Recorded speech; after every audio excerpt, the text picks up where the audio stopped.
Para empezar, quiero yo decirles que el día de hoy tuvieron dos evidencias clarísimas. Una, la familia le puso Ángela, y realmente es una ángela. Para mí es una ángela porque nos demostró este cambio del concepto de poder, en el sentido de que ella ejerce un poder brutal, un poder angelical, un poder que, como bien se dice, es poder querer, poder compartir y poder luchar. Esa fue la primera evidencia que nos dejó Ángela. Y la segunda evidencia es que nosotras, Mujeres Unidas por la Educación, apostamos a la juventud. Consideramos que el trabajo que realizamos va más allá de nuestra condición diversa de mujeres de diferentes edades, pero que lo más importante es justamente empoderar en el sentido de no subordinación, sino en el sentido de trabajar en comunidad por las nuevas generaciones. Y me voy a permitir presentar por dos razones a los compañeros. Ustedes saben el nombre de este congreso, y justamente una de las palabras que hemos utilizado es el de interseccionalidad. Me permití hacer un pequeño resumen de algo que me pidió Elsa Bonilla, que está publicado ya en todo lo que hace Mujeres Unidas por la Educación. Leo brevemente. Toda persona es única debido a sus múltiples y fluidas identidades. Es y está gracias a las intersubjetividades dadas en una comunidad que le dan pertenencia y participación en la construcción de las representaciones del mundo social. La gran diversidad y diferencia en la humanidad es por tener visiones, opciones y alternativas que permiten inventar y crear nuevas posibilidades para el bienestar, la justicia, la supervivencia y enfrentar la solución de problemas, como lo indica Crenshaw. Crenshaw es una de las mujeres que ha trabajado en interseccionalidad. La diferencia puede constituir una fuente de empoderamiento político y de construcción social. 4 factores contribuyen a que el poder de dominación excluya a las mujeres. Los marcos referenciales, como se ignoran, los marcos, o sea, no me oyeron. 4 factores contribuyen a que el poder de dominación excluya a las mujeres. Los marcos referenciales ignoran cómo se entretejen y enlazan las relaciones de opresión y subordinación, convirtiéndose en patrones de comportamiento que determinan discriminaciones, desigualdades e injusticias, especialmente hacia y contra las mujeres. El androcentrismo, desigualdades e injusticias, especialmente en el hecho de la misoginia, el patriarcado y las violencias que se basan exclusivamente en las visiones y privilegios de los grupos dominantes.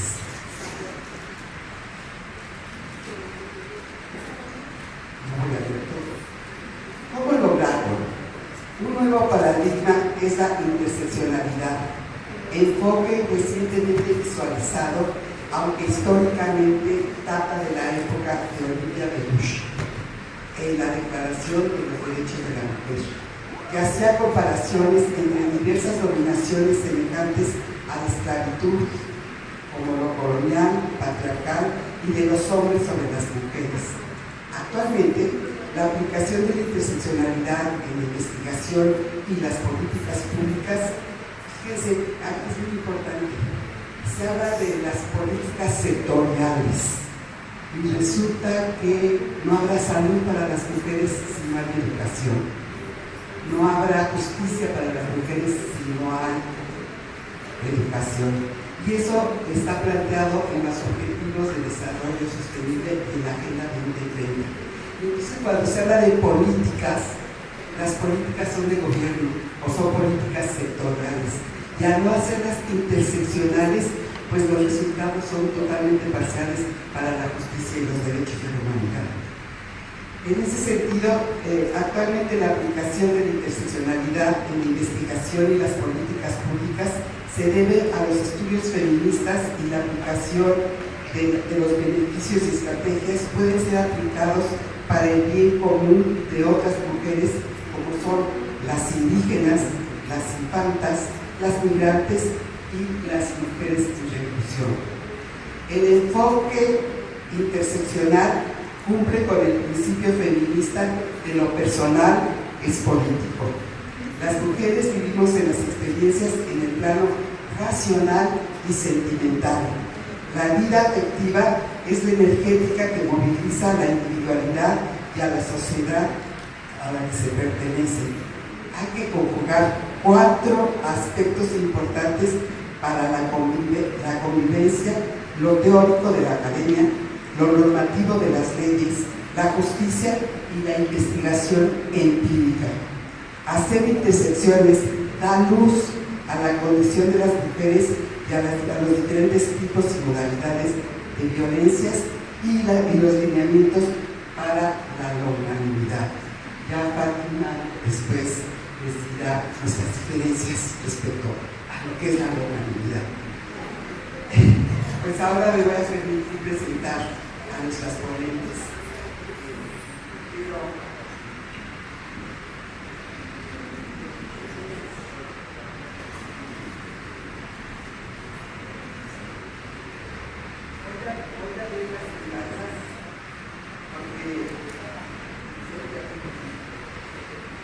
Porque es importante que vean que este panel justamente es interseccional.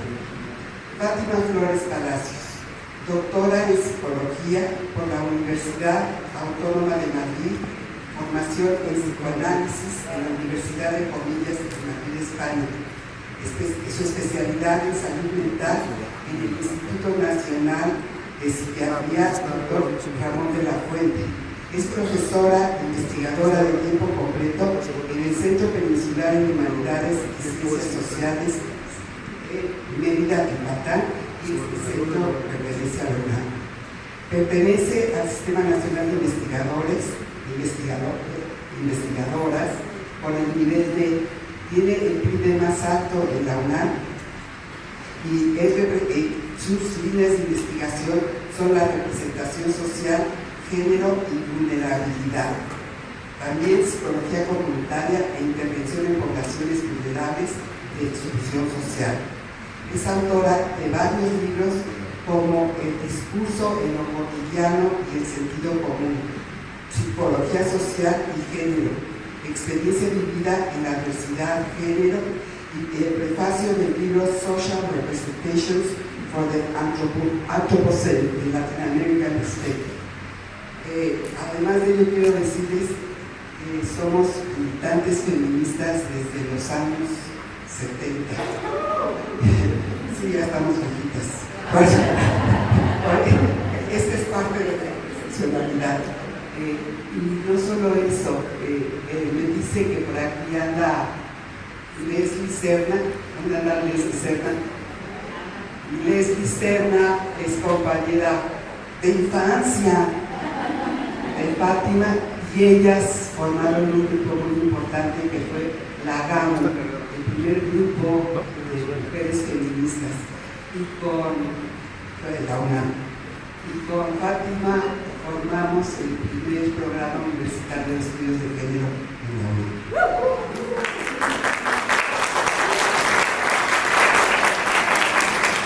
Bueno, y ahora a la juventud. Natalia Egope Soto Bojortes es arquitecta por la Facultad de Arquitectura de la UNAM, donde obtuvo mención honorífica con la tesis Violencia machista contra las mujeres en el diseño arquitectónico, feminismo, multiescalaridad y narrativas de las alumnas de la Facultad de Arquitectura. Su trabajo se centra en el análisis crítico del espacio construido desde una perspectiva feminista, cuestionando las estructuras patriarcales. Ha sido ponente en diversos congresos nacionales e internacionales sobre género y arquitectura, y su investigación ha sido reconocida con el primer lugar en el décimo concurso de tesis sobre discriminación en la Ciudad de México por la COPRE. Además, ha participado en proyectos de planeación urbana y vivienda en un enfoque de equidad de género. En el ámbito académico, ha colaborado como adjunta en la maestría Perspectiva de Género en la formación profesional en la Facultad de Arquitectura de la UNAM, y ha participado en iniciativas para la prevención de la violencia de género en la universidad. Y sí les quiero decir que su tesis fue maravillosa, para escucharla, pero lo más importante fue la discusión que tuvimos respecto a las cocinas y la importancia de la cocina. La cocina es el lugar común, la cocina es la comunidad de la familia, y que cada vez, si no hay una perspectiva feminista de género, las cocinas ahora son el espacio más pequeño del hogar. Le doy la palabra a Natalia, porque aquí la juventud gana.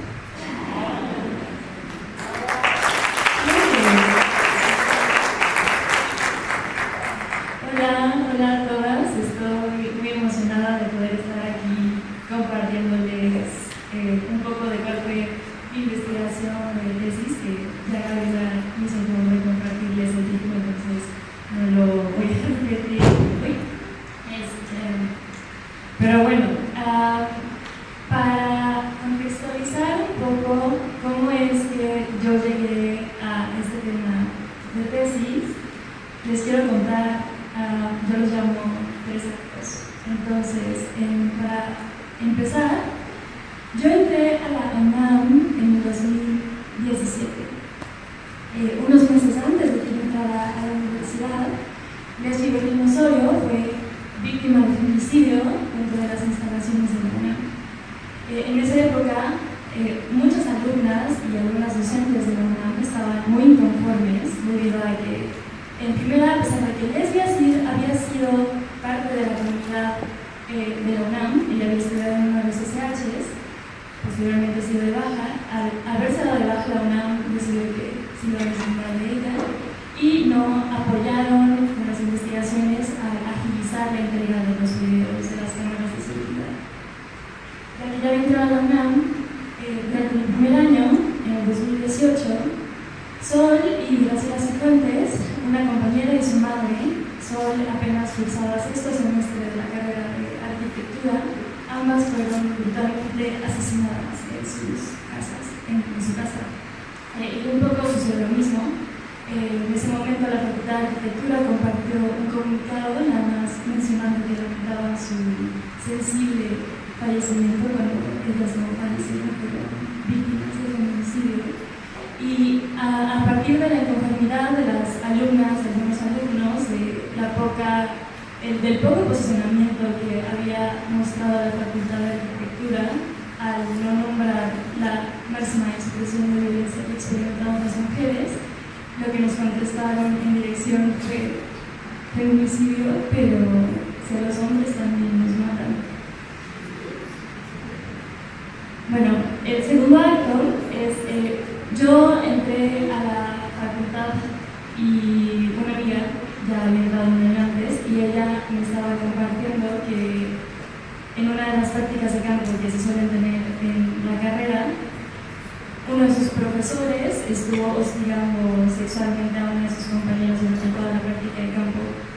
Me compartió que era una actitud recurrente con ese grupo de profesores.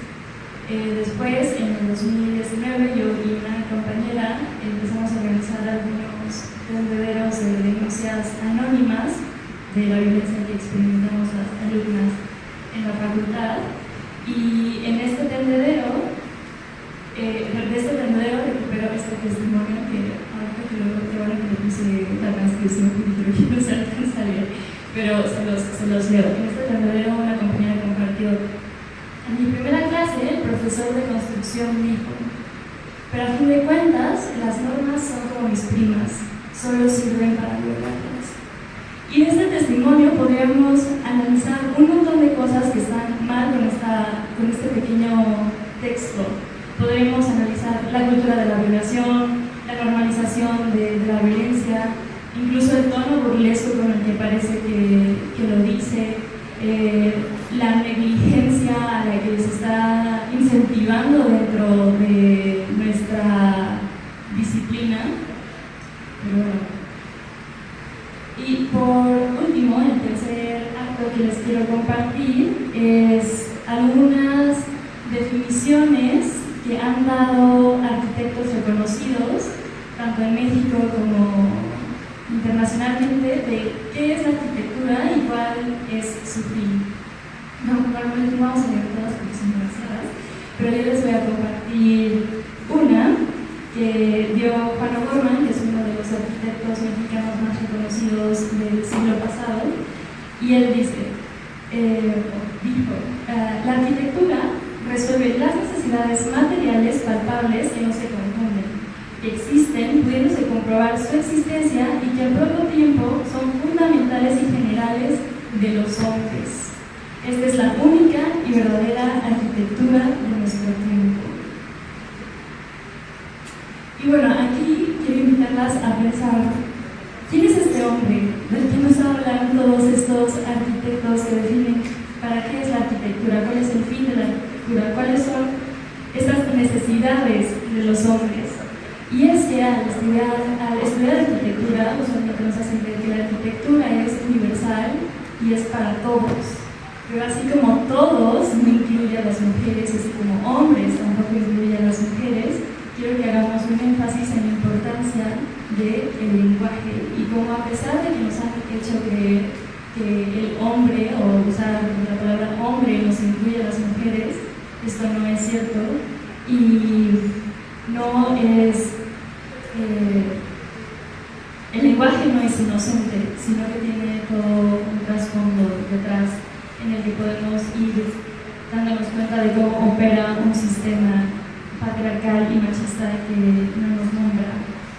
Y bueno, también aquí les comparto esta imagen.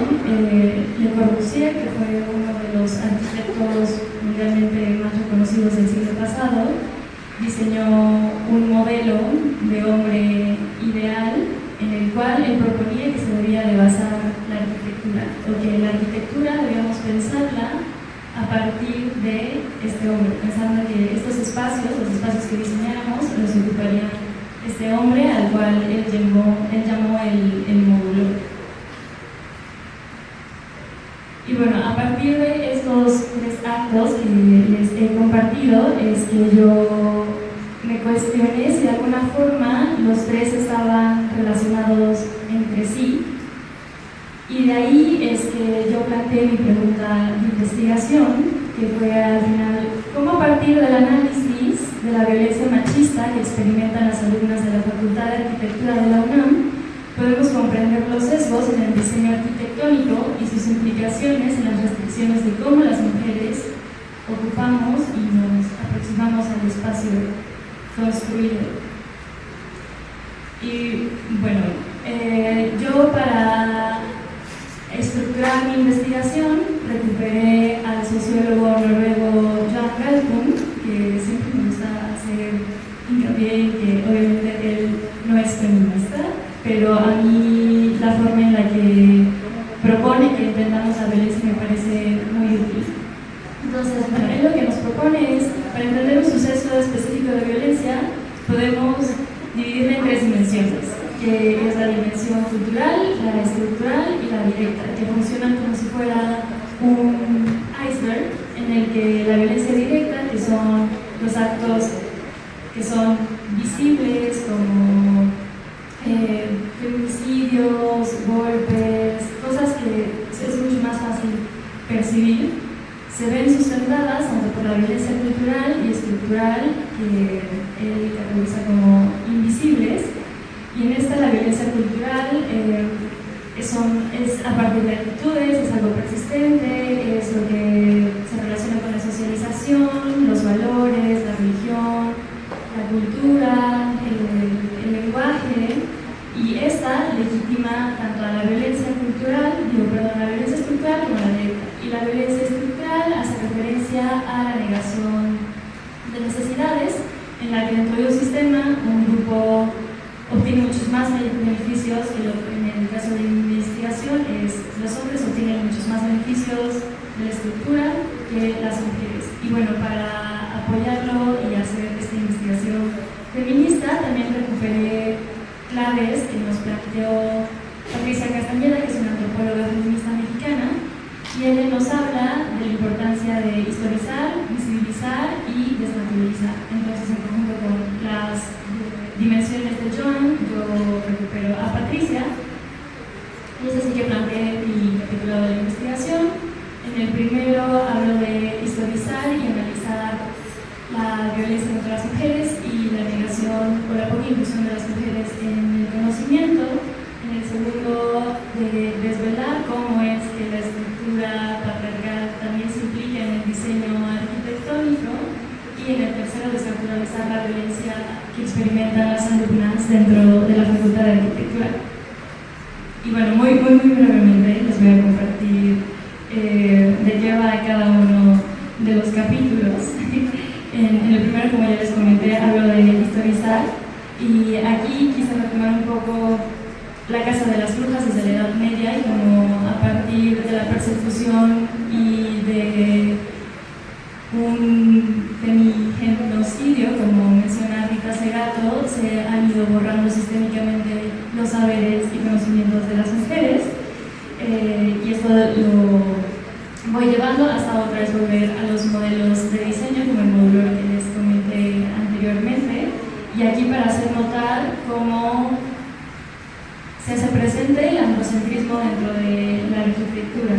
Y otra vez volviendo al módulo, como les comento, pues es que este módulo representa a un hombre adulto que no es ni niño ni anciano, europeo de 1,83 metros de altura, burgués de ciudad, seguramente heterosexual, sin ninguna neurodivergencia y sin ninguna discapacidad física, y muy seguramente también es pensando que es un hombre que utiliza un carro.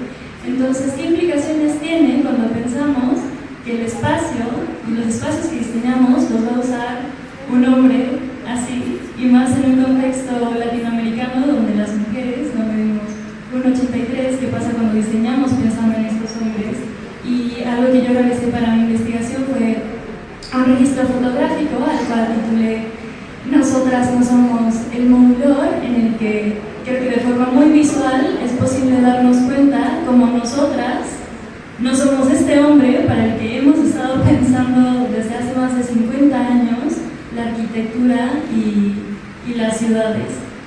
Entonces, bueno, esta es una parte muy bonita de la tesis, me parece, porque además en la facultad siempre nos hablan del módulo, y ha sido interesante ver que nunca nadie lo vio en persona, y cuando yo lo mandé a imprimir, las personas se impactaban de que fuera tan alto. Y decía como, ¿de verdad es tan alto? Pues sí, imagínense. Y no es solo la altura, ¿no? También son todas las subjetividades que acompañan a estas mujeres que no estamos siendo visibilizadas dentro del diseño. Luego, en el capítulo 2, hablo sobre cómo, a partir de cómo es concebido el cuerpo de las mujeres, a través de las escalas, que son la escala cuerpo, ciudad, comunidad, urbe y región, que son categorías que recuperé de un geógrafo marxista, Neil Smith, cómo podemos ir notando las exclusiones de las mujeres a través de estas escalas. Entonces, en el cuerpo pues hablo de la objetivización de las mujeres, de la hipersexualización, hablo de los baños, que me parece que ayer hablaron un poco de los baños en una de las conferencias, como los baños no contemplan a las mujeres, en las casas lo que hablábamos ahora de las cocinas, en la comunidad, como al asignarse a las mujeres los roles de cuidado y reproductivos, estos son negados porque las ciudades son pensadas para funcionar, para el capitalismo y para la producción, entonces todos los trabajos de cuidados no son tomados en cuenta, y lo que esto implica en el momento de moverse y transportarse en la ciudad, porque el medio de transporte también está pensado para satisfacer las necesidades capitales, y bueno, cómo esto implica urbana y regionalmente en los espacios. Y el capítulo 3, digo, a mí toda la tesis me parece muy interesante, pero el capítulo 3, que yo creo que es ahorita del que podríamos sacar más carnita, es en donde yo recupero las narrativas de mis compañeras de la Facultad de Arquitectura y hablamos de las violencias que se viven dentro de la carrera. Y para mí, en mi investigación, era muy fundamental darles voz a mis compañeras y no solo hablar de ellas como si fueran objetos, sino hacer notar que son sujetas de conocimiento y recuperar sus voces y sus experiencias, porque ellas también tienen cosas importantes que decir y que recuperar para la investigación. Y bueno, también quiero comentar brevemente que dentro del grupo focal consideré o invité a alumnas que tuvieran un periodo más o menos de 10 años de haber entrado a la carrera y de haber egresado, y esto lo hice con el fin de hacer, o de más bien indagar si los movimientos feministas dentro de la facultad habían tenido un impacto o no en cómo las compañeras estaban experimentando la facultad y la universidad. Y bueno, para estructurar mi grupo focal, recuperé lo mismo que hice para estructurar la tesis y recupero las 3 dimensiones de violencia de John Galton. Entonces también está estructurado a partir de la violencia cultural, la violencia estructural y la violencia directa. En la violencia cultural hablamos sobre la relación de la espacialidad de las mujeres y la socialización, y aquí la intención era preguntarles a las compañeras si ellas a lo largo de su infancia específicamente habían notado que ellas ocupaban de forma diferente el espacio con relación a los niños, fueran sus hermanos, sus compañeros de clase, sus primos, y esto de qué manera las impactó en cómo se sentían y utilizaban el espacio. También en este apartado hablamos un poco de los estigmas que pudieron o no haber presenciado al momento de comunicar su intención de estudiar arquitectura, porque usualmente se suele pensar que arquitectura es una carrera muy masculinizada. Y bueno, aquí les coloco algunos de los testimonios que compartieron en este grupo vocal. En el segundo eje hablamos sobre la violencia estructural en el contexto disciplinar de la arquitectura. Y aquí mi intención fue preguntarles qué clase de proyectos realizaron a lo largo de la carrera y cuáles eran los enfoques que tenían de ellos. Si en alguna vez contemplaron específicamente a las mujeres, si en estos ellas recuperaban las experiencias que compartieron previamente en el eje de la violencia cultural, si las maestras o los maestros las incentivaban a recuperar sus propias experiencias en el espacio, o cómo estaban siendo recibidas estas experiencias. Aquí una compañera justo nos compartía que ella, al momento de querer compartir sus experiencias como mujer en el espacio, de cómo ella utilizaba el espacio, sus compañeros de equipo le responden con un tono muy burlesco, preguntándole si de verdad ella cree que eso le debe importar al maestro, si al maestro le debe importar cómo ella experimenta el espacio. Y bueno, por último, la violencia directa en las aulas, ahí indagamos sobre las violencias que experimentan las alumnas en la universidad. Si ellas están experimentando hostigamiento o acoso, si está habiendo dinámicas de abuso de poder, si está habiendo manipulación o tonos burlescos, y esto cómo impacta en las mismas alumnas. Un concepto muy importante que yo utilicé en mi tesis es el concepto de clima frío, que lo propusieron Berenice y Roberta Hall, unas estadounidenses. Ellas hablan de este clima de hostilidad que suele suceder en los ambientes académicos en los que, a pesar de que ya haya mujeres dentro de las universidades, en este caso, eso no significa que estén entrando en una igualdad de condiciones en comparación de los hombres, debido a que las mujeres tenemos esta constante experiencia de ser acosadas, hostigadas, se burlan de las cosas que tenemos que compartir o son minimizadas. Entonces, este es un concepto muy importante que yo utilicé hacia el final de mi tesis, pero también una de las conclusiones a las que yo llegué fue que las mujeres nos acompaña tristemente a lo largo de nuestra vida mucha hipersexualización, y como esto también sucede en las universidades, ¿no? Como los profesores no nos ven como sus iguales, sino que nos ven como objetos de los que pueden abusar. Y esto cómo impacta en cómo las mujeres, las alumnas, nos desarrollamos dentro de la universidad. Obviamente, si estamos en un contexto donde estamos siendo constantemente hostigadas, no estamos en la misma igualdad de condiciones de compartir nuestros saberes y el impacto que eso está teniendo, ¿no? Se está perpetuando un sesgo androcéntrico porque estamos en una condición muy hostil. Y bueno, en este diagrama les comparto que, a pesar de que yo analicé cada capítulo con una de las dimensiones de violencia, igual cada capítulo o cada dimensión, es decir, la esfera de la violencia contra las mujeres en la formulación de conocimientos, o la esfera de la violencia de las mujeres en el espacio construido y las alumnas dentro de la facultad, también la podemos analizar a través de estas tres dimensiones, de la violencia cultural, estructural y directa, porque están relacionadas constantemente y es un problema complejo que podemos analizar desde los tres. Y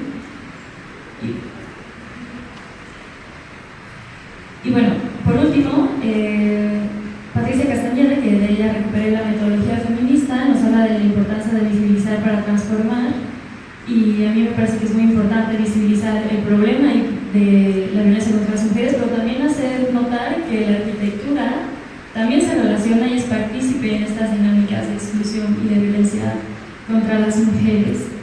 Y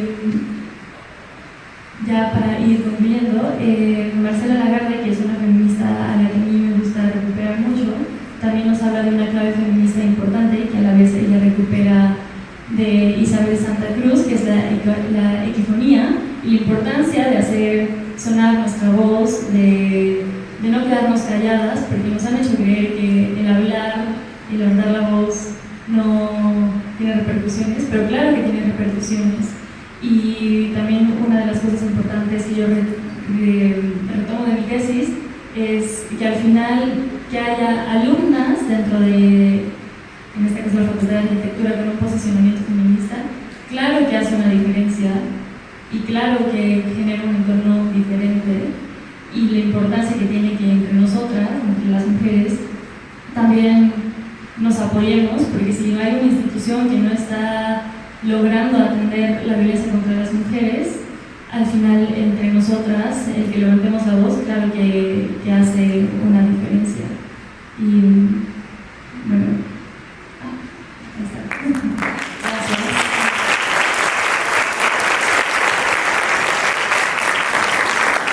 Bueno, pues pasamos de la juventud feminista a la feminista de antaño, compañera de la vida. Bueno, muchas gracias. Yo voy a presentar más cómoda. Antes que nada agradezco, por supuesto, el esfuerzo y festejo este espacio de reflexión, no solamente comprometida, sino un espacio en el que seguramente podemos compartir muchas interrogantes, reflexiones. Muchas gracias, Gaby, por este esfuerzo, por la invitación. Enhorabuena, Monse, y enhorabuena a todos y todas que estamos acá. Yo voy a hablar acerca de la interseccionalidad en la educación aplicada. Básicamente voy a tratar de demostrar cómo se utiliza la interseccionalidad en la investigación en distintos contextos. Mi línea de investigación está orientada al tema de vulnerabilidad, las representaciones sociales del género.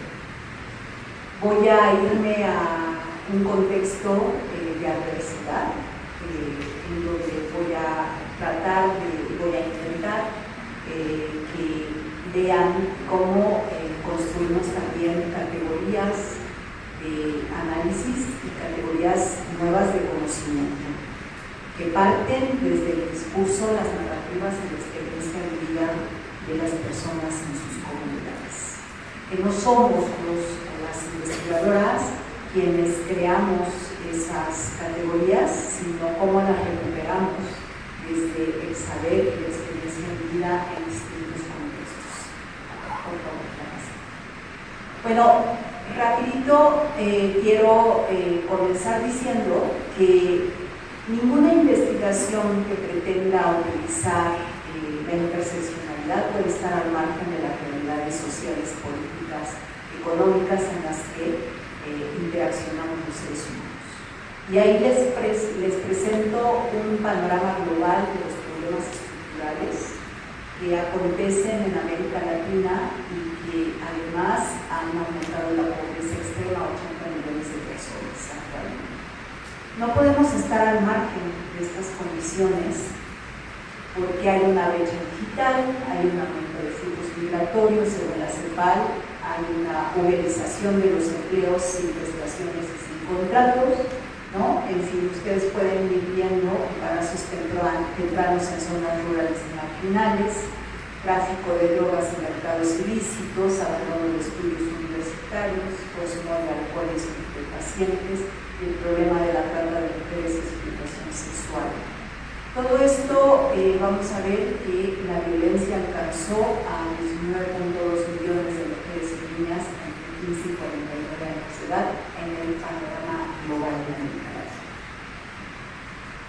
El suicidio en México debe de llamar la atención.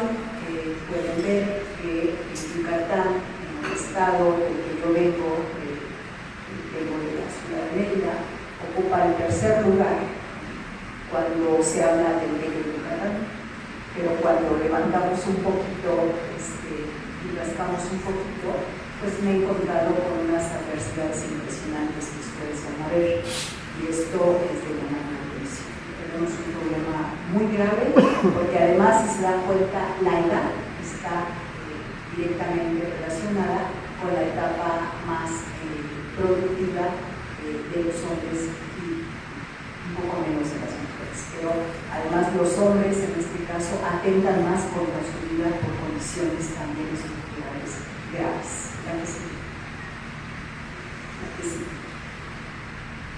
Ha habido más de 4.000 feminicidios en 2020 en América Latina, y dos países centrales que se presentan son Brasil y México. Una vez más, llama la atención esta situación que no podemos cerrar los ojos cuando se hace investigación por perspectiva de género comprometida desde una visión feminista. Esta es una realidad de un panorama global que debe de ponernos y situarnos en un compromiso en donde tenemos que transformar. No podemos solamente definir cifras o describir realidades, sino que tenemos que trabajar para transformar. Las formas de violencia ejercidas en la UNAM, según la Oficina de la Abogada General de 2020, están mucho más relacionadas con la violencia sexual, psicológica, física, económica, patrimonial, discriminación y laboral.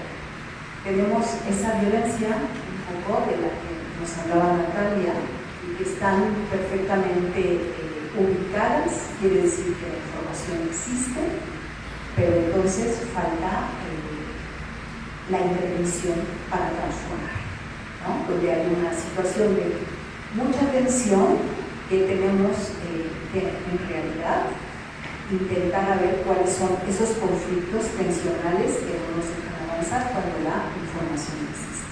¿La que sigue? ¿Qué hacemos entonces desde la educación? ¿Hacia dónde se deben orientar todos nuestros esfuerzos y cómo cambiar esas actitudes? Desde la educación es realmente el eje que nos lleva a entender las representaciones sociales que se estructuran y organizan desde la interacción en los espacios colectivos como el aula, como la escuela, como la universidad.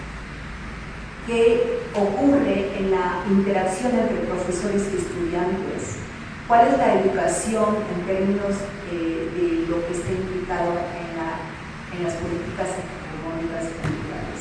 ¿Cómo se pueden naturalizar, se practican cotidianamente, generando desigualdades naturalizadas que se colocan en el centro de los currículos? Y que esto tenemos que develarlo porque esa percepción del mensaje se naturaliza y se proyecta inconscientemente y conscientemente en el trato y forma de relacionar en la vida cotidiana, no solo en el espacio público, sino también en el privado y en el espacio educativo, en las aulas de manera cotidiana.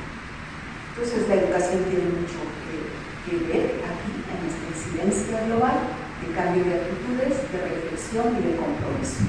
La que sigue, por favor. Esta información seguramente acá se ha escuchado, ya conocemos cuáles son los acuerdos de la institución en su compromiso social para educar y formar sin prejuicios y sesgos de género. Los acuerdos existen desde hace mucho tiempo, las redes también.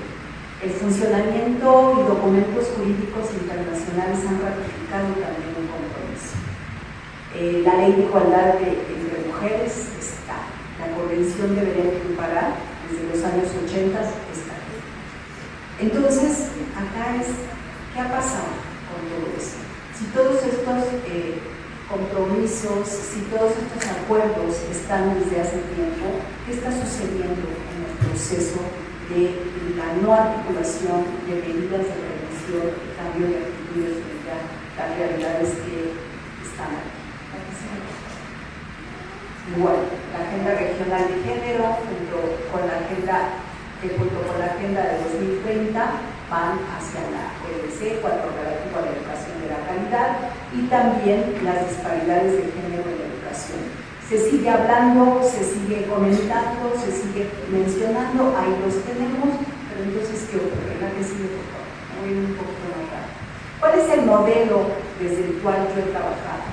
Muy rápido lo voy a explicar. Es el modelo de intervención-acción que me ha permitido develar y encontrar, ubicar las prácticas de disonancia que atraviesan a través de la experiencia vivida desde la afectividad, desde esas representaciones sociales del mundo, de las identidades, y cómo se introyectan de manera natural en el espacio de lo simbólico, en las subjetividades. Y de ahí cómo deconstruimos esas subjetividades ancladas a un mundo masculinizado, machista, excluyente, para pasar a transformar y reconstruir nuevas representaciones sociales que nos permitan elaborar nuevos significados en las interacciones sociales. Este es el modelo, digamos, dicho muy rapidito, de intervención en la investigación. La que se ¿Cuáles son las claves que el feminismo y la epistemología ha propuesto? Por un lado, transversalizar la perspectiva de género desde los años 80, y esta noción se toma en cuenta porque está el impacto. Es importante tomar en cuenta el impacto desde la observación, el tipo de instrumentos que construimos para recoger las realidades y que emergen esas realidades que significan diferencias de identidades entre hombres y mujeres. Es decir, estar atentos a la forma de construir los instrumentos y ver, observar las condiciones en que emergen esas desigualdades. Por otro lado, la interseccionalidad como el procedimiento reflexivo y metodológico de análisis de esas desigualdades sociales que están marcadas simultáneamente por la clase, por el género, por la raza, por la etnia, y su estudio se debe poder realizar simultáneamente en el contexto político en el que emergen esas diferencias. Por eso estas dos claves son muy importantes de abordar, de asumir y de construir de manera continua en en los espacios situados de investigación. Desde esta perspectiva, entonces, utilizamos una aproximación multimetodológica en cada proyecto específico. No podemos generalizar. Tenemos que atender en cómo se construyen esas interacciones en los distintos espacios de investigación. Y de tal manera ir apuntando hacia ese proceso de reconstrucción para cambiar esas representaciones sociales que han sido ancladas en el ámbito de la interacción. Por ejemplo, yo a partir de 2012 me fui a Yucatán, en donde trabajo el contexto situado de la zona costera, ¿no? Un ámbito totalmente desconocido para mí hasta ese momento, y descubro pues un montón de cosas en ese contexto situado, ¿no? En ese ambiente, en 2015 a 2017, hicimos un primer proyecto orientado a la vulnerabilidad socio-psicoambiental, y ahí les develo una serie de problemas que hay y que forman parte de esas realidades en el contexto situado. ¿Cuáles son las afecciones a la salud por comunidad en esta epidemiología cultural que yo llamo de manera importante? Pues ahí, si ustedes se dan cuenta, no sé si se alcance a ver, pero este es un diagrama de las tres comunidades en las que hicimos un diagnóstico, entendiendo cómo estas enfermedades están y que van constituyendo parte de esa epidemiología cultural que constituye también las realidades en el ámbito de la salud en un contexto situado. ¿La que sigue? Este es un ejemplo muy rápido del análisis dimensional de los malestares de género en la costa de Yucatán. Y otra vez sigo con el tema de la epidemiología cultural. Los malestares de género, si ustedes se dan cuenta, están en la depresión, en el miedo, la desesperanza, la tristeza y la violencia. Todo eso lo he ido recogiendo a partir de narrativas de grupos focales, de una metodología mixta, de entrevistas que hemos ido haciendo en las comunidades, en la observación, y cómo ese contexto situado en donde los ejes como la familia, la religión, el trabajo, el espacio y el territorio son centrales para entender cómo se dimensionan los análisis de esas condiciones subjetivas y cómo la vulnerabilidad emerge desde estas condiciones. ¿Cuáles han sido las trayectorias de adversidad? Tenemos estudios de trayectorias de adversidad, de la exclusión social, de vulnerabilidades acumuladas por generaciones, por ejemplo, ¿no? El tiempo, qué papel juega en estos procesos y cuáles son esas condiciones finalmente objetivas, como es la pobreza, la sobrevivencia, la ignorancia, el analfabetismo y el conflicto social. Este es un ejemplo de cómo se interrelaciona y cómo entonces trabajamos la interseccionalidad en un contexto situado y aparece un montón de información importantísima para demostrar las condiciones de vulnerabilidad en las que las poblaciones existen. ¿La que sigue? Bueno, embarazos tempranos. Yucatán tiene 2 millones de habitantes y ocupa también el tercer lugar en embarazos de niñas de 10 a 14 años. Es otro problema estructural muy importante en donde no solamente las niñas obstáculos su desarrollo psicosocial, ¿no? Pensaba cuando escuchaba a nuestra conferencista magistral y decía, si las niñas se embarazan a los 14 años y la familia además lo normaliza, lo naturaliza, ¿cuál es el futuro de esas personas? ¿No? ¿Cuál es el riesgo, además, cada vez más alto de muertes maternas? Porque además existe una clara y grave situación de desnutrición en las zonas cocinas y industriales. La que sigue. El consumo de drogas, el alcohol, por parte de los varones que está más relacionada, así como a las niñas, está relacionada con su sexualidad, con el cuerpo, con la reproducción, ¿no? Desde las condiciones de género. Para los varones está relacionada desde el consumo de alcohol, la marihuana, la cocaína, el crack.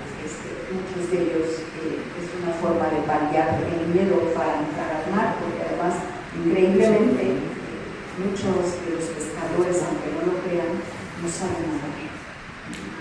Se van al mar y es una manera de paliar sus miedos, ¿no? El consumo de marihuana.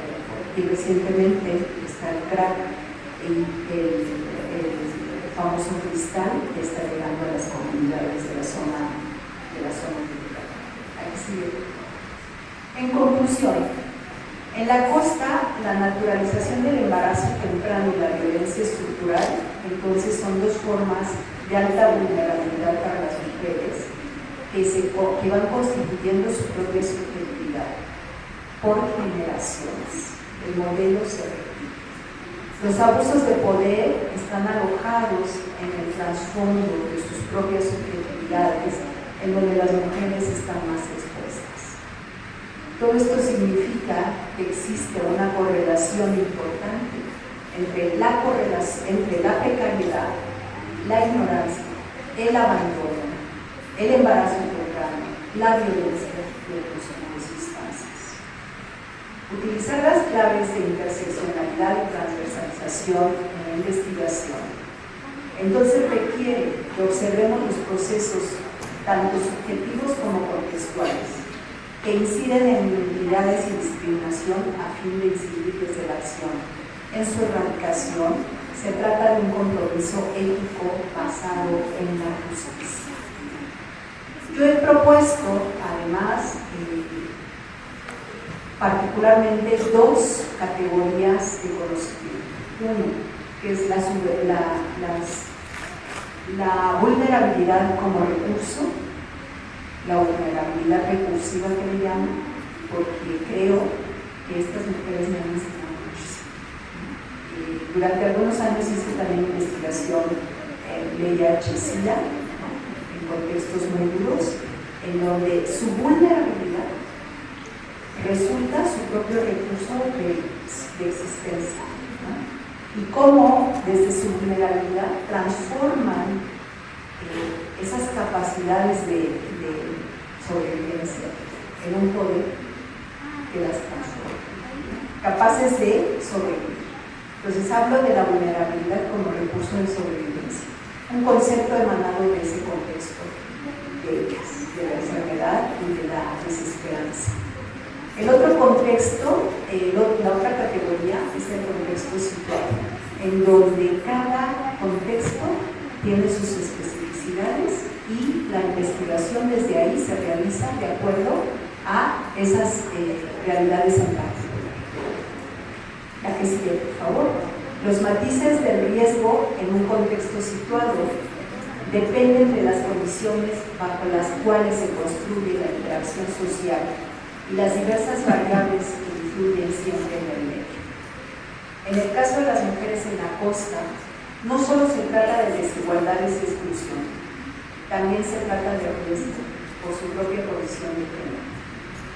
El abandono, el acoso sexual, el maltrato en el contexto familiar, pero también institucional. La falta de atención en su salud y el tema de la automedicación, que no se imaginan cómo está todo el tiempo, como una práctica igualmente muy común. Y finalmente, creo, por favor, que muchas mujeres que también son pescadoras y que no están invisibilizadas tienen nuevas formas también de entender dos cosas. El tiempo, que es maravilloso, porque para ellas no existe el tiempo. El riesgo del miedo a enfrentarse cuando salen al mar. Ellas dicen, no sé si volveré, por lo tanto, mi tiempo es en el aquí y ahora. Mi confrontación con la realidad es, no sé si volveré. Y eso lo escuché de ellas. Entonces, esas mujeres que también son pescadoras, que no aparecen en los censos, ¿sí?, son mujeres que están invisibilizadas y que han construido, que empiezan a construir nuevos modelos y nuevas formas también de relacionarse y confrontarse con sus realidades desde contextos tan difíciles como la presente. Esto es hacer investigación con perspectiva de género, comprometida, para transformar y trabajar desde la interseccionalidad constituyendo nuevos modelos y nuevas formas de representación social que adquieran la posibilidad de la esperanza y de la transformación. Muchas gracias.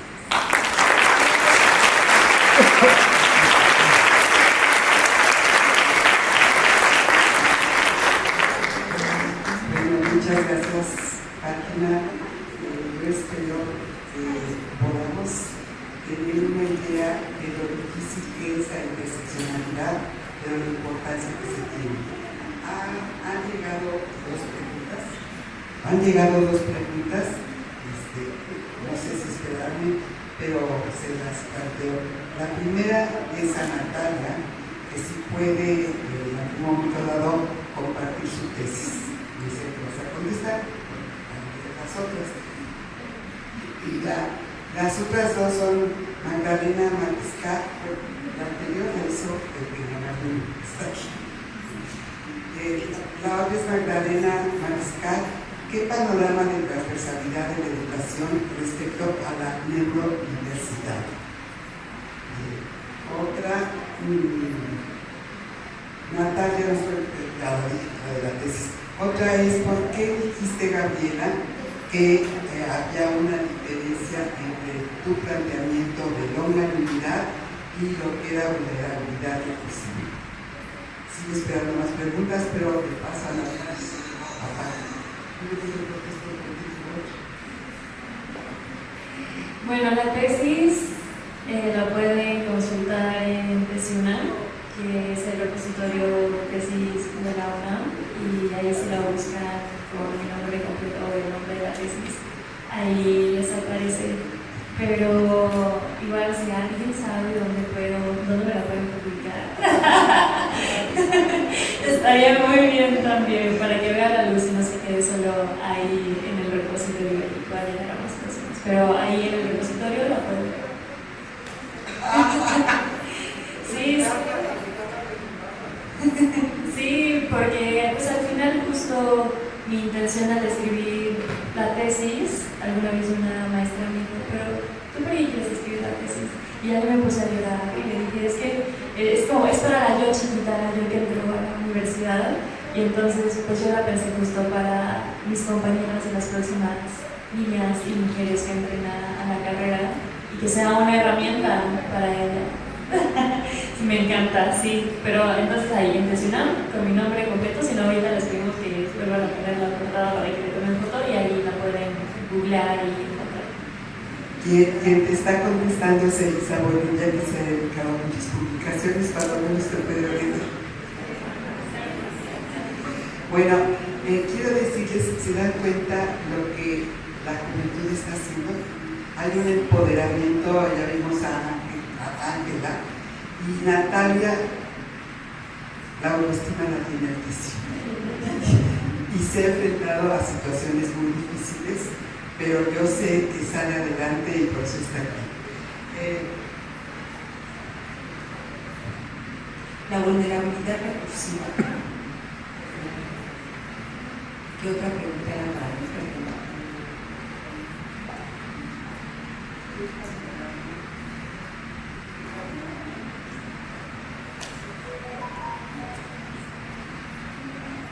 Súper interesante. Yo creo que, a ver, la pregunta es, ¿qué panorama de transversalidad en la educación respecto a la neurodiversidad? ¿Se entiende? ¿Explico un poquito? Bueno, creo que hay todo un debate actualmente sobre la cuestión de la diversidad sexual y de la neurodiversidad en términos de lo que están implicando las nuevas prácticas. Y creo que es un tema que nos atañe a todas, a todos. Pero también creo que todavía está la información y las aproximaciones de discusión se están construyendo. A mí me parece que es una magnífica oportunidad que se introduzcan estas claves como la transversalidad, porque va a facilitar mucho entender los procesos, tanto subjetivos de identidad, que favorecen o no diversas posibilidades, pero siempre con información. Esto creo que es bien importante. Y dependiendo de los contextos también y de las diversas variables que inciden en la realidad de quien requiere considerar esta posibilidad. Entonces creo que el tema de la diversidad, la conciencia además, es un tema que nos implica y que requiere muchos nuevos avances y nuevas discusiones. Ahí me quedaría. Tenemos que hacer mucho diagnóstico para empezar. Esa sería mi primera aproximación. Bueno, la discusión que hemos tenido Fátima y yo respecto a la vulnerabilidad recursiva y la longanimidad estriba en el hecho del concepto de resiliencia. El concepto de resiliencia es un concepto que emana de la física. Y en la física, en la metáfora que hacen de la resiliencia es el de una liga que se estira, y que en un momento dado, cuando es resiliente, vuelve al mismo lugar. O sea, la liga se estira y vuelve al mismo lugar. Y yo estoy en contra. A las mujeres y a las feministas no queremos volver al mismo lugar, queremos llegar a un lugar totalmente diferente. Y yo encontré el término de longanimidad justamente en los estudios de las mujeres negras que hacen justamente los planteamientos, y en algunos libros del Chilambalam, en donde justamente se habla de la longanimidad como aquel lugar en el que a través de la deconstrucción de los temores permite llegar nuevamente, pero transformadas. Y en el caso de Fátima, lo digo yo por lo que dijo ella, pero que lo explica también, decía, pero el mío sale de lo que las mujeres hacen. ¿Ya? Lo vuelvo a decir. Creo que es una discusión maravillosa, ¿no? Porque al final creo que es lo que hace avanzar el conocimiento, ¿no? Entonces, yo le decía a Gaby, para empezar, el término de longanimidad es muy complicado, ¿no? Es muy complejo.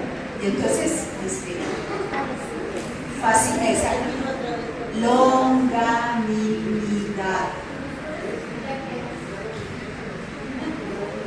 Fíjense, surge de veras de las mujeres afros en Latinoamérica, pero quien lo explicó claramente fue Nelson Mandela.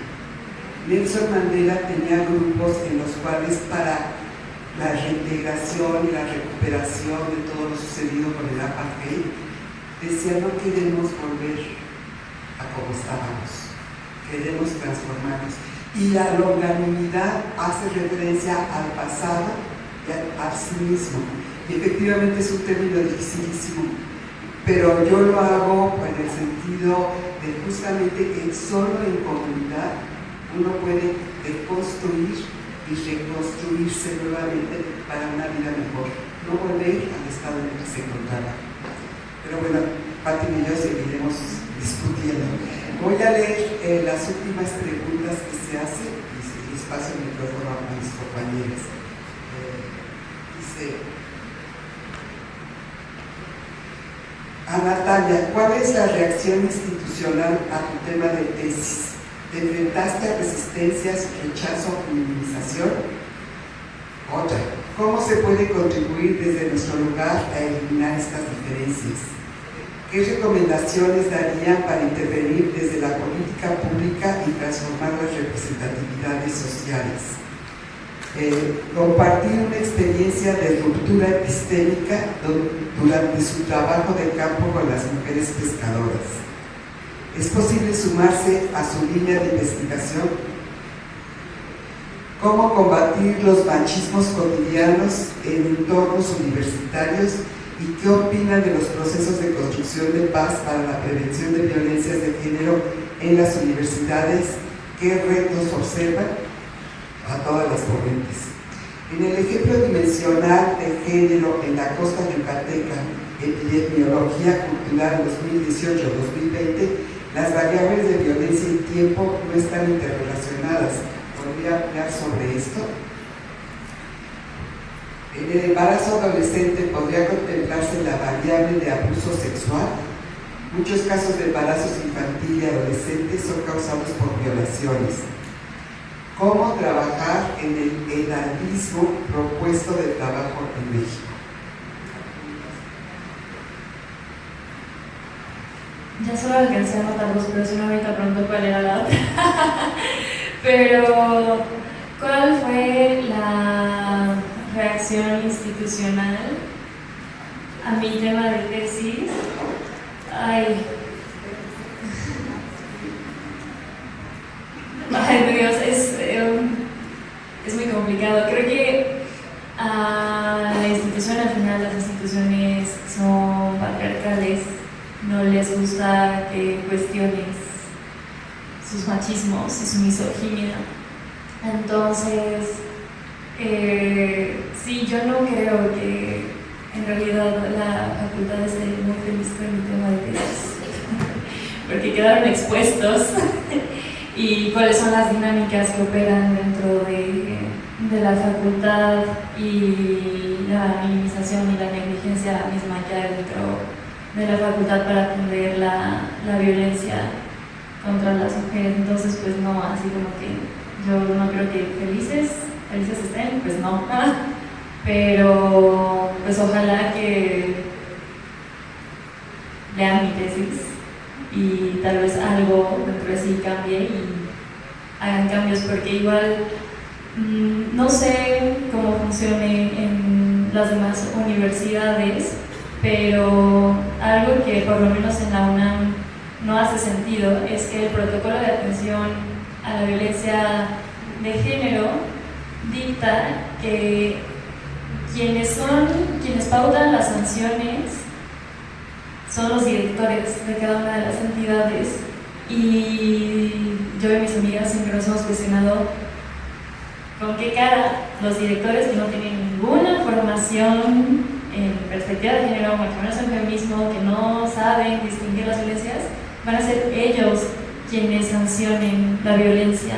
Entonces, pues ojalá que yo la tesis la escribí para mis compañeras, pero que otras personas de la dirección o administrativas la lean y por lo menos se cuestionen un poco. Yo sí quiero decir algo que no dice ella. Decirles que se dio un premio a un arquitecto. Había propuestas a dos arquitectos. Uno de ellos yo lo conocí en el autogobierno de arquitectura, Carlos González Lobo. Era un arquitecto que yo admiraba por el autogobierno, y resulta que gracias al trabajo de Natalia, a ese señor no se le dio el premio, porque ese señor salía en los tendederos. Había así. Gracias al trabajo de Natalia, que no es una política institucional, pero cuando menos ese señor, al que yo admiraba, no se llevó el premio. Muchas gracias, Gaby. Qué bueno que haces este comentario, porque aprovecho para hablar, bueno, nuestra queridísima UNAM, ¿no?, a la cual yo creo que le debo mucho, ¿no? Finalmente, también las instituciones son jerárquicas, y dentro de las instituciones se vive el abuso de poder, y la UNAM no está exenta de todo esto. Y por lo tanto, creo que desde ese espacio, los trabajos como los de Natalia, de nuestras jóvenes doctorandas, que algunas de ellas están por aquí, trabajando el tema de violencia colectivamente, trabajando muchas cuestiones, están construyendo todas esas cuestiones. Yo creo que es un buen momento para construir y para echar abajo muchas de las cosas que verán dentro de una institución como la nuestra. También está, es una institución jerárquicamente, pues también machista, con sus machismos. Rápidamente, para no usar el micrófono, creo que también desde la investigación con perspectiva de género feminista, definitivamente hay rupturas de paradigmas, sobre todo rupturas de paradigmas con el positivismo. La ciencia tiene que avanzar desde otro lugar y crear ese compromiso desde los procesos de construcción, pues genera rupturas de paradigmas. Y todo el tiempo estamos enfrentándonos y confrontando con las realidades que recuperamos desde la experiencia de vida en las diversas adversidades. También creo que por ahí había una pregunta sobre el tiempo y la sobrevivencia en las mujeres pescadoras. Bueno, pues ellas me enseñaron a mí que cuando yo preguntaba cómo se visualizan el día de mañana o en un futuro, pues la verdad es que qué pena, ¿no? Mi pregunta me dejó totalmente enfrentada a una realidad que yo no conocía. Me dijeron, el tiempo acá no existe. El tiempo está marcando nuestra, en realidad, gracias a que si hay buen tiempo, nosotros tenemos buena pesca. Y mañana no sabemos, y si hay buena pesca, sobrevivimos, porque son nuestras fuentes de trabajo y desde ahí sobrevivimos. Pero el tiempo constituye un proceso subjetivo que también implica otra dimensión que en los contextos urbanos pues no tenemos la menor idea de lo que significa el tiempo. Entonces es otra categoría bien interesante que se pone como un desafío para estudiar el tiempo en sus distintos contextos. Allá levantaron la mano. Sí. Perdón, estamos, alguien levantó la mano. Estamos en el tiempo, podría ser breve por pregunta.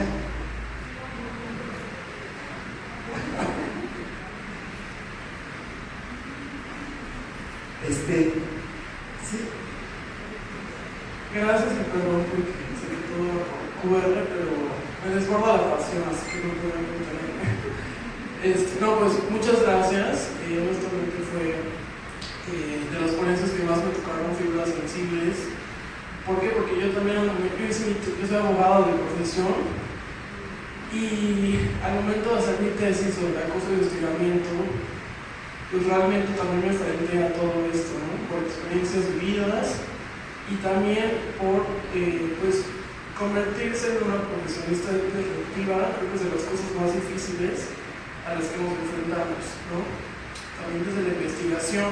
¿Por qué? Porque mi asesora de tesis me decía, Daniela, es que tienes que deslindarte de tus emociones y de la subjetividad porque estás en derecho, ¿no? Y yo dije, claro, pues el derecho es androcéntrico, el derecho es masculinizado, ¿no? Entonces, yo he sido de las pocas de mi generación que me deslindé de esta línea heteronormada del derecho, de esta línea de esto se hace así y hazle como quieras, ¿no? Entonces, para mí es muy valioso esto porque justamente construir investigación desde la disrupción, desde la representatividad social, desde exactamente la planificación de ciudades con perspectiva de género, qué importante es esto, ¿no? Y pareciera un tema aislado, un tema que no nos debe de importar, pero al final, con esto cierro mi comentario, yo creo que sí, también necesitamos apropiarnos más de cada vez de más espacios, pero también luchar por la calidad de los mismos, porque no solamente es el ya estar en el espacio per se, sino también qué queremos con eso, ¿no? Entonces creo que también al final el hecho de estas ponencias pues es repensar desde qué lugar estamos, desde qué privilegio estamos y qué vamos a conseguir para hacer pues más construcciones más uniones, más redes, considero que es lo más importante de esto, más redes para ampliar la investigación, porque pues al final sí es donde más podemos abordar esta concientización a futuro. Gracias. Bueno, pues yo hago un pequeño resumen. Le agradezco muchísimo a Natalia que haya participado. A Fátima con mayor razón porque tenemos encuentros y desencuentros, pero seguimos en la lucha. Y hago un breve resumen. La forma en que intersectan las condiciones de género de las mujeres en un contexto, como decía Fátima, es la educación formal, informal, que es el analfabetismo, donde intersectan los saberes también, la lengua madre con sus signos y significados, lo económico, el acceso al empleo, la vivienda y la riqueza, la economía del cuidado a la prole y a las personas ancianas o enfermas, la clase social a la que se pertenece, la etnia y el lugar de residencia, la edad, todos son elementos fundamentales y fundantes de la distribución de todo tipo de recursos y confirman que las estructuras definen las vivencias de las mujeres en situaciones de maltrato. Muchas gracias.